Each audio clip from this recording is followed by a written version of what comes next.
Hey guys, Jason Lee, Legacy Matters here. And again, I'm joined by Matt Fuhrman, founder and CEO of Core Group Resources. For the second part of our interview, I thought it'd be great to talk to a business owner who's seen 400% growth in over a 4-year period of time. So that's 100% per year. Most businesses would love to be in that position. It's a great place to be. But it comes with its own set of challenges, right? A whole different set of challenges. And so you've been taking all that on. And so for those that are wanting to get there, I think, if they could have like a little 10-minute, like, if I'm going that way, what things would I want to know, right? If I could get a time capsule, or what not to do. If I could hop in the DeLorean and jump out for 4 years and be able to say, well, now that I'm looking back, what things would I have done differently? So I would love to just get some insight from you. So first of all, talk to us about where and how this all started, because your business hasn't just been around for 4 years, right? Meaning it's been around for, you guys been around for what, a decade now? Yeah, 13 years now. So over a decade, 13 years. But really what you've seen in the last 4 or 5 has just been this kind of massive growth. This massive growth. And so what was the catalyst, first of all, where it went from good to rocket ship? Yeah. So what really started that thing? Yeah, so I founded the company in 2012, and then, we're doing executive search and recruitment for a while, got into the contracting business, went through some oil and gas downturns early in 2014, 15, 16, and then had 4 babies, and it was just an arduous, kind of trudgery. And we were always a kind of a 10, 12-man shop. And then in 2018, or 2000 into 2017, I got in with C12 and got around a couple other groups, and they started to kind of really share, what it was like to grow something. And a guy asked me, "Do you want to grow something?" I said, in my heart of hearts, I actually really do want to grow something. Right. Right? Like the answer is yes. And so I just made the decision, like, all right, let's start to grow something. So what does that mean? Like, let's try to grow this. And so we started looking at different ventures and getting uncomfortable and hiring people and looking at new venture. And so you start to take things on, then you look at technology. How can we live on the edge? And then you start reading more, and you just make the decision to grow. And we started, and then COVID hit and everything slowed down again suddenly. And then, our market went berserk 2021, and then it was just massive expansion. And so deciding to be growth mindset is you're at a posture of always knowing nothing, right? Oh, I love that. Okay. You've never made it. Right. Every day is the first day. Like and then you make a decision to grow. Hey, does this make sense? Should we go to Guyana? Right. And you de-risk all your decision making, saying, okay, we've got a local partner, everything works, we've got the person to go. You package it and you just go. And there's a lot of faith into growth that comes into play. And we started to scale. We went from 12 people to 30 in 2021, and I had 30 people reporting to me. That was a problem. Chaos is breaking loose. Right. My span of control is 20. Right. It's not 30, I can tell you that. After 20, it just drops off. You can't see. Yeah. So then we called Brandon Tolan, who was with Yielded, and we went off site and did a whole session on what should the org chart look like. Then we built the org chart, and then we got a lot of the business off of me, and we segregated functions. And then, then we went to 60 people, and then that org chart didn't work anymore. And then we had to restructure that. And then jobs started outgrowing people. That was actually one of the things I didn't realize is I had an assumption that people could catch up to the job as it grew at the rate the job grew. Does that make sense? Right. No, I get it. But the job actually grows the person, but it's hidden. Right. You can't see it. Right. Until screams start happening and chaos breaks loose. Yeah. And so I let a couple of those cases go on too long, and it got into a position where we had to do rapid replacement, and it wasn't. But 100% growth environment creates that, Right. where maybe you have someone doing a function and they're good at that function at that level, but because they were there in a battlefield scenario, they just keep getting elevated upward Right. because they're the only one with the inherent market knowledge to make it work. Now that's a great point, but I guess my one question is, in those situations, were you able to save anybody and keep them within the team? And Yeah, so we've had to shift things around. So you and say, move hey, stuff hey, around. man, sorry, dude. Yeah. Maybe you're just getting a little outgrown. Let's just stick you I where could have you're had good. discussions earlier. I could have gone and said, hey, this is what the job description now entails. Can you catch up or not? Right. Versus waiting for the screams and Well, I guess in a chaos lot to of break those loose. things too, if you can help somebody figure that out earlier as you're going along the process, a lot of people might want to be, once they get past the pride thing, they might realize they actually like being at the level at that the they're level at. that they were at. Yeah, and there's this assumption that everyone wants to keep growing. Right. And I got in a A situation. lot of times they're on the back end going home going, I am just getting slaughtered right now. Right. Yeah. Yeah. Yeah. Yeah. So Yeah. It's probably a good learning curve. So in hindsight, right, as these positions started to evolve and you created these chairs and you were looking back at it going, okay, I figured out as the screams and the chaos started to erupt, again, for the business owner that's experiencing that, okay, I'm just about to go from 30 to 60 people. All of these people are getting repositioned into new opportunities because they're growing. What do you think you could have done differently in that particular position as you looked at the people to maybe evaluate how you could have avoided wrong person, the wrong chair? Or is it something that's essentially unavoidable because you got to put them in it to experience it? Is there a way around it, or do you just I have think to live it there through was it? a way around it. Yeah, there should have been a more there should be rapid quarterly assessments of what the job actually now entails. Okay. Like at the end of each quarter, you do your evals, and you see, okay, this is the job. What has the job become? You have the Got it. job that it was 3 to 6 months ago. Right.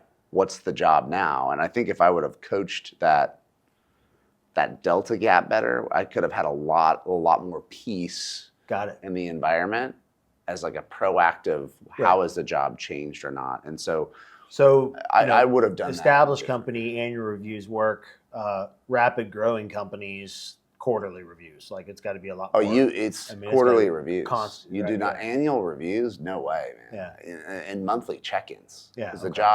the jobs are changing monthly. Wow. Okay. It's not It's like a lot moving fast. Yeah. Okay. Suddenly you're there and there's 10 people below you. Well, what if you don't have the capacity to handle 10 people? Right. But you've just been battlefield promoted. Right. Triage. Lots of triage. Then you just wait for chaos to Yeah. break loose and terror to reign, and then you have to prune or shift. And Right. There's a better way to do it. So one thing, as we're talking about rapid growth, and that's great because I think somebody can resonate with the people component because that will play a role. Let's talk about capital, right? Not just capital, but money and how you manage it within the business and looking back at that. Because one of the things that I see a lot of is I'll see business owners that are so focused on growth that profit becomes obsolete, and then after a few years they look and go, oh crap, I actually need to have some profit because I've stunted myself, and then and so a lot of times I'll see this rapid trajectory, and then there'll be a ceiling, and then they start stripping stuff down to figure out how to get to profit. How do you blend that? If you were looking back at it, in your scenario, did you run into that where it's like, okay, we're just dumping cash, and then now having to figure out how to backtrack perhaps too much cash to try to start getting more bottom line? Where's that balance and that blend fit for a guy in your position when you're really trying to focus on growth, but you also want to make sure that, for example, I can reflect that in the bottom line? So yeah, we went throttle down very heavy the last 4 years, and you go from 12 people to just around 90 plus. It's there's not a lot of like, all right, let's just sit back and wait. It's like the market's there, capture. Mm-hmm. But like battle, right? In any kind of battlefield, you take a hill and then you get up to the new peninsula and you shore up the tree line and you call in for reinforcements and stuff like that. So you go through these, it's like sprint cycles where you get to these plateaus, Okay. and then you reassess, and that's where you let some delta catch up. But there's cases where you say, all right, hey, we're at the next plateau. Let's let the business generate the cash we need for the next plateau, and then you pause. Or do you bolt on an SBA, or do you bolt on something that, because the market's there to capture, Right. what's the cost of me being still versus going for it? Okay. Do you know? There you go. And so is it going to cost me more to be still, or is it going to cost me less to go Go get some money. and then go get some money to go get it? Right. You know? And so those are the decisions, you know, a business owner has to make. If you're truly committed to growth and the market's there to capture, you go capture that market. Love it. Okay. And you figure out a way to fund it if you really, truly want to grow. But there are periods where you throttle back and fix and assess and like, do we really need this? Why are we doing that? Like right now we've set up an entire EOS model, and we've got L10 meetings happen everywhere, and we've got meetings all over the place to a point to where like, did we just over meeting this thing? Oh yeah. Now we're stripping meetings out. Smart. Yeah. Right? I'm like, I want an audit on all meetings. Are people having meetings that are productive, or are they having it to make themselves feel special? Right. There you go. Right? To justify themselves. Right. Yeah. And so now we're ripping through, you know, meeting audits, and why are we meeting in the middle of trading hours? Why aren't we meeting at 8:30 on Monday morning and 8:30 on Friday morning outside of the trading windows? Why are we meeting at 10 midday in the middle of the week? Right. That's right? go time. Yeah. Yeah. So, you know, it's just efficiency. So you stack a bunch of stuff up and then you strip it down. So there's a lot of that. It's if you think in bodybuilding, right, when you swell up your body to build muscle, right, and then you shred down your bodybuilder, right? There's an expansion process and a contraction process. Right. The same as in business, right? You get a little bit fat, you build your internal muscle, and then you shred and you look awesome. And you're like, all right, you have your show, Right. then you get a little bit fat again, and then you shred, right? And that's business, right? That's the Great hiring analogy. process. Yeah. Fantastic. Yeah. Right into your bodybuilding Love it. background. Yeah. But you keep saying my bodybuilding, but I'm retired, so let's make sure we emphasize that. 'Cause anybody who knows me and sees me is not gonna say that. So we got to be careful. You're maintaining well. Yeah. Maintaining well. Yeah, there you go. I'll appreciate the compliment. Well, hey, Matt, that's some great insight. I think we took, you know, with my objective to give kind of a 10-minute window into a few different segments of how people can add value, and then or get some perceived value from just some of your wisdom. And for that person, just if there was three things that you could just summarize to say, hey, you're in this 5-year, you know, rocket launching growth. And if you could just offer 3 pieces of insight as we wrap up this segment, what 3 things would you say? Go do these well, and you'll be fine. Hire the right core valued people. Love right? it. Because Okay. when you go from when you expand rapidly, you might let some people in that you shouldn't. Okay. Because out of desperation of expansion. Okay. So the gate swings open fast, and so you actually, as fast as you want to move on hiring, Right. you really need to maintain your filter on who you let in. So that's number one. Okay. We let a few people enter the gate that created some disruption, right? Right. And that's the truth. 2, manage the job changes quarterly. Like, maybe don't assume someone can handle so much. Don't assume someone can handle the chaos ball. Don't assume someone wouldn't take a boss over the top of them to depressurize them. Right. Make life a little easier. Right. There's this assumption that if we bring someone over the top, they'll quit. Well, maybe not. You need to have those discussions. Don't assume everybody wants to be on a rapid trajectory upward. Right. And then 3, know your market. If the market's slowing down, and just don't get caught up in what happened last year should happen this year. And so just be aware of market conditions as they change. Right. Because a lot of entrepreneurs or CEOs will keep the throttle down, and the market will vacuum out from underneath them. Yeah, for You too get long. and then you'll Yeah. get halfway through the year, and then you got to claw back all of this. Yeah. All of this. That can lead to a lot of really painful stuff that you don't want to have to deploy down Right. to the people that serve you. Yeah, Exactly. Yeah. Yeah. Awesome. Great insights, man. I appreciate Yeah. your take on those today. You got it. Thanks. Thank you. Awesome.